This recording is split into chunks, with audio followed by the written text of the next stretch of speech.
दोस्तों, ईरान ने चौथे युद्ध का ऐलान कर दिया है। जैसे ही ईरान और अमेरिका के बीच चल रही डील पर बातचीत खत्म होगी, ईरान मिलिट्री एक्शन लेना शुरू कर देगा और इसकी एक झलक भी ईरान ने दिखा दी है। ईरान ने अब मिसाइल दाग दी है जिसने सीधे इजराइल के खुफिया बेड़े को आग के हवाले कर दिया है। दूसरी तरफ मिडिल ईस्ट ईरान के इस हमले से इतना ज्यादा घबरा चुका है कि उसने थार, पैट्रियट जैसे एयर डिफेंस को भी उतार दिया है। न्यूक्लियर पर जो भी बातचीत चल रही है वो फेल के बराबर है, लेकिन एक रिपोर्ट जिसने आज सबको चौंका दिया है वो ये कि अमेरिका को मारने वाली मिसाइल, अमेरिका के बेस को धुआं धुआं करने वाले हथियार अमेरिका के सगे यूएई के जरिए ही ईरान पहुंचे हैं। हर एक खबर आपको इसी वीडियो में बताने वाली हूं, इसलिए सबसे पहले पहली खबर पर नजर डाल लेते हैं। ईरान ने अमेरिका से बातचीत के बीच में इजराइल का खुफिया बेड़ा धुआं धुआं कर दिया है, पर खच्चे उड़ा दिए हैं, फूंक डाला है, फोड़ डाला है, जो भी कहिए।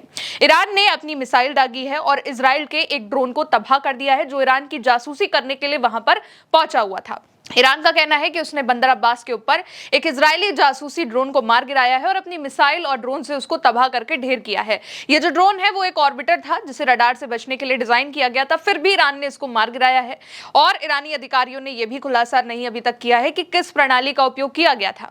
उन्होंने केवल इतना कहा है कि ऐसा कोई भी ड्रोन फारस की खाड़ी और आसपास के इलाकों को कवर करने वाले इस एयर स्पेस में, हवाई क्षेत्र में प्रवेश नहीं कर सकता है। हॉर्मुज़गान प्रांत में फराज नौसैनिक गश्ती बेड़े ने मलबे को बरामद किया है और ये जो है वो स्ट्रेट ऑफ हॉर्मुज का प्रवेश यानी कि एंट्री पॉइंट है। इजराइल ये देखना चाह रहा था कि वहां क्या हो रहा है, लेकिन उसका ये जो प्लान है वो फेल हो गया है। ईरान ने इजराइल के इस ड्रोन को मार गिराया है, फोड़ दिया है, पर खच्चे उड़ा दिए हैं।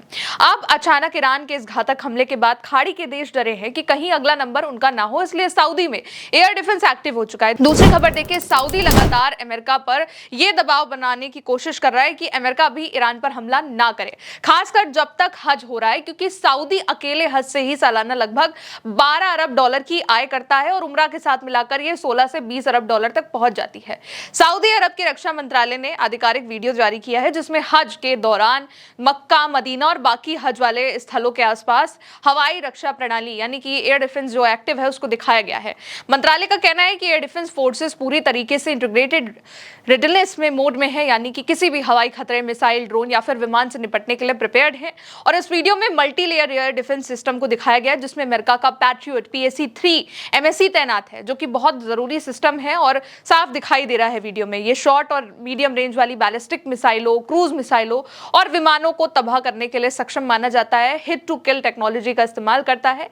ये तमाम जो रडार है, थार्ड है, पैट्रियट है, ये सब इस वक्त एयर डिफेंस अचानक से सऊदी में एक्टिव हो चुका है। वजह क्या होगी आगे पता चलेगा। खैर, तीसरी बड़ी खबर देखिए, अब इसी खाड़ी ने अमेरिका को कैसे धोखा दिया है। ईरान के रेवोल्यूशनरी गार्ड्स ने यूएई के रास्ते चाइना के भेजे गए हथियार निकाले हैं। खबर है कि IRGC यानी कि ईरान के रेवोल्यूशनरी गार्ड कॉर्प्स पर आरोप है कि उन्होंने अपने ड्रोन और मिसाइल कार्यक्रमों से जुड़े चीनी इक्विपमेंट्स, संचार उपकरण, चाइना की सैटेलाइट्स को हासिल करने के लिए संयुक्त अरब अमीरात स्थित एक कंपनी का इस्तेमाल किया था। खबरों के मुताबिक ये उपकरण दुबई और रास अल खैमा से होते हुए ईरान पहुंचे। ईरान पहुंचने से पहले एक ईरानी जहाज ने डिलीवरी को छिपाने के लिए अपने GPS लोकेशन को गलत तरीके से दिखाया और अमेरिका के सैंक्शंस के बावजूद इस खेप का जो संबंध है वो IRGC एरोस्पेस फोर्स से जुड़ी कंपनियों से था, यानी कि अमेरिका के खाड़ी में मौजूद बेस को तबाह करने वाला हथियार खाड़ी से ही ईरान पहुंचा था और इसमें यूएई का बहुत बड़ा इन्वॉल्वमेंट अब दिख गया है। अब चौथी बड़ी खबर यह है कि अमेरिका ने जापान को वार्निंग दी हुई है। ईरान युद्ध के वक्त अमेरिका का जो भंडार है मिसाइलों का वो समाप्त हो चुका है, खत्म होने के कगार पे है और इस वजह से अमेरिका ने जापान को वार्निंग दी है कि वो इसलिए 400 टॉमहॉक मिसाइलों की आपूर्ति में 2 साल तक की देरी करेंगे। अमेरिका के पास उसकी जो टॉमहॉक मिसाइलें हैं वो इतनी खत्म है कि उन्होंने अब जापान को अपनी डिलीवरी देने से मना कर दिया है, कुछ वक्त के लिए रोक दिया है। टोक्यो ने चाइना को रोकने की अपील रणनीति के तहत 2028 तक इन मिसाइलों को प्राप्त करने की योजना बनाई थी, लेकिन पेंटागन अब अपने भंडार को फिर से भरने की प्राथमिकता दे रहा है। वो चाह रहा है कि पहले हमारे पास ही टॉमहॉक मिसाइलें हो जाएं, उसके बाद हम इधर उधर बांटेंगे, इसलिए उन्होंने जापान को वार्निंग दे दी है कि 2 साल तक हम आपको मिसाइल नहीं दे पाएंगे। अब पांचवी खबर पर आते हैं। नेतन्याहू जो धमकी का खेल कर रहे हैं। इजरायली प्रधानमंत्री बेंजामिन नेतन्याहू ने एक ताजा पोस्ट किया है, कहा है कि मैंने ट्रंप से रात में स्ट्रेट ऑफ हॉर्मुज को फिर से खोलने के लिए समझौते ज्ञापन और ईरान के यूरेनियम कार्यक्रम पर अंतिम समझौते की दिशा में होने वाली बात के बारे में बात करी है और इजराइल की सुरक्षा के प्रति ट्रंप की जो अटूट प्रतिबद्धता है उसके लिए गहरी कृतज्ञता व्यक्त करी है, जिसमें ऑपरेशन रोरिंग लायन और एपिक फ्यूरी के दौरान अमेरिकी और इजरायली सेनाओं द्वारा ईरानी खतरे के खिलाफ कंधे से कंधा मिलाकर लड़ाई लड़ना शामिल है। मैं उनके पोस्ट को आपको ट्रांसलेट करके बता रही हूं कि उन्होंने क्या लिखा है कि ट्रंप और मैं इस बात पर सहमत हुए हैं कि ईरान के साथ किसी भी अंतिम समझौते में परमाणु खतरे को समाप्त करना जरूरी है। इसका मतलब है कि ईरान के परमाणु संवर्धन स्थलों को नष्ट करना, उसके समृद्ध परमाणु पदार्थों को उसके क्षेत्र से हटाना। ट्रंप ने लेबनान सहित हर मोर्चे पर खतरों से खुद की रक्षा करने के इजराइल के अधिकार की भी पुष्टि करी है। हमारे दोनों देशों के बीच साझेदारी युद्ध के मैदान में सिद्ध हो चुकी है और पहले से कई अधिक मजबूत है। ट्रंप की तरह मेरी नीति भी अपरिवर्तित है। ईरान के पास न्यूक्लियर हथियार नहीं होंगे। यहाँ नेतन्याहू साफ तौर पर धमकी दे रहे हैं कि वो ईरान के पास यूरेनियम नहीं रहने देंगे और इसके लिए वो ट्रंप से खूब बातें कर रहे हैं। ट्रंप से बातचीत में उनको मनाने में जुटे हुए हैं कि कोई भी समझौता हो, लेकिन उस समझौते में यूरेनियम ईरान के पास नहीं होना चाहिए। इस बात की एश्योरिटी वो मांग रहे हैं और इसका जवाब लेकिन ईरान ने दे दिया है। छठी खबर यह है कि ईरान के विदेश मंत्रालय ने अभी ये वार्निंग जारी कर दी है कि किसी भी शत्रुतापूर्ण कार्रवाई का करारा जवाब दिया जाएगा। प्रवक्ता इस्माइल बगई ने कहा है कि कोई भी देश एक तरफा अवैध कदम उठाकर ईरान से निष्क्रिय रहने की उम्मीद नहीं कर सकता है। वो घरेलू दर्शकों और क्षेत्रीय सहयोगियों को संकेत दे रहे हैं कि ईरान अपने रुख पर अड़ा हुआ है, साथ ही साथ अमेरिका और इजराइल के योजनाकारों के लिए एक लक्ष्मण रेखा खींच रहे हैं। यानी कि इस्माइल बगई ने साफ तौर पर कहा है कि यूरेनियम को तो हम कहीं पर भी जाने नहीं देंगे और अगर कहीं पर भी इन्होंने हमला कर दिया तो उसका ऐसा जवाब देंगे कि आगे आने वाली इनकी पुश्त याद रखेगी। ईरानी वरिष्ठ अधिकारी मोहसिन रेजाई ने भी बहुत बड़ा ऐलान किया है कि हम चौथे युद्ध के लिए ट्रिगर पर हाथ रखे हैं। दूसरी ओर हमारे अधिकारी ईरानी राष्ट्र के अधिकारों को उचित रूप से बहाल करने के लिए बातचीत कर रहे हैं।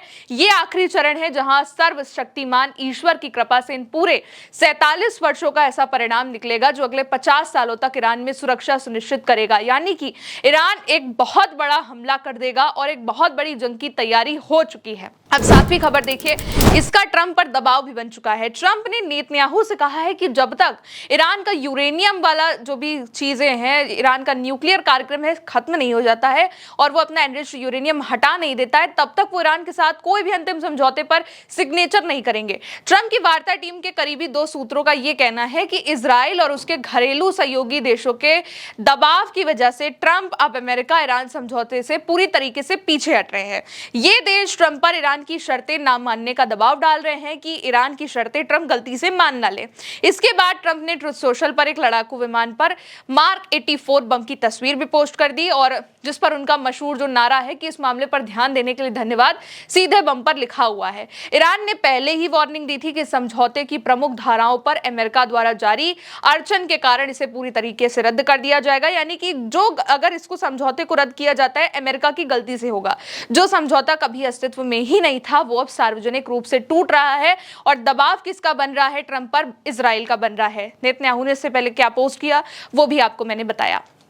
अब आठवीं खबर देखिए, ट्रंप ने धमकी भरे पोस्ट भी किए हैं। ट्रंप ने कहा है कि या तो अच्छी डील होगी या फिर कुछ नहीं होगा। एक पोस्ट उन्होंने एआई का जनरेटेड किया हुआ है, दिखाया है कि कैसे स्ट्रेट ऑफ हॉर्मुज में ईरान की नेवी पर उन्होंने अटैक करके उनको तबाह कर दिया है। एक में दिखाया है कि अमेरिकी विमान में जो बड़ा सा बम लगा हुआ है उसमें लिखा हुआ है कि इस मुद्दे पर ध्यान देने के लिए आपका शुक्रिया। ये बताना चाह रहे हैं ट्रंप कि इसी तरीके से हम ये जो बम है ये हम ईरान पर दाग देंगे। अब नवी खबर यह है कि स्ट्रेट ऑफ हॉर्मुज को लेकर बहुत बड़ी अपडेट सामने आई है कि ओमान और ईरान के जो अधिकारी हैं उनके बीच एक बैठक हुई है जिसमें स्ट्रेट ऑफ हॉर्मुज से जहाजों की आवाजाही की आजादी को लेकर बातचीत हो रही है। ओमान की सरकारी समाचार एजेंसी के मुताबिक दोनों पक्षों ने अंतर्राष्ट्रीय कानून के तहत समुद्री रास्ते पर आवाजाही के नियमों पर बातचीत करी है। इसके अलावा ओमान के विदेश मंत्री बद्र बिन हमद अल बुसैदी ने यूरोपीय संघ की विदेश मंत्री प्रमुख काजा कलास से भी फोन कॉल पर बात करी है। ओमान के विदेश मंत्रालय के मुताबिक दोनों नेताओं ने मिडिल ईस्ट के हालात और इलाके में बढ़ते तनाव पर चर्चा करी हुई है। अब कहा यह भी जा रहा है कि हो सकता है स्ट्रेट ऑफ हॉर्मुज खोल दिया जाए, लेकिन उसके लिए ईरान की शर्तों को मानना होगा। अब आखिरी खबर, ईरान जंग का जो असर है वो भारत में किस तरीके से पड़ रहा है। पेट्रोल डीजल के दाम इस महीने चौथी बार बढ़ गए हैं। 10 दिन में ये चौथी बार पेट्रोल डीजल के दाम भारत में बढ़े हैं। तेल कंपनियों ने 25 29 मई को पेट्रोल 2.61 प्रति लीटर और डीजल 2.71 प्रति लीटर महंगा कर दिया है। इस बढ़ोतरी के बाद दिल्ली में अब 1 लीटर पेट्रोल की जो कीमत है वो 102 रुपए से भी ज्यादा हो चुकी है और डीजल की कीमत 95 रुपए से भी ज्यादा हो गई है। युद्ध का चौथा मोर्चा खुल चुका है।